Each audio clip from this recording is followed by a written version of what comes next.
أهلا وسهلا بكم أعزائي المشاهدين في هذا الفيديو الجديد.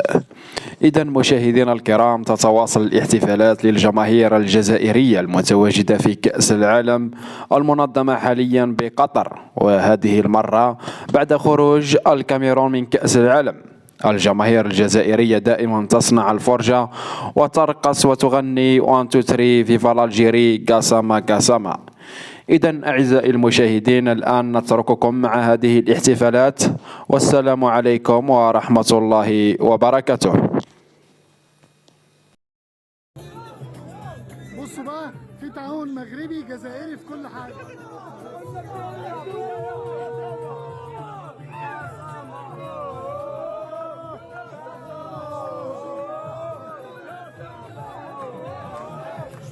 الناس بتستمتع بجد يا جماعة، الجزائريين هنا عاملين شغل عالي جدا.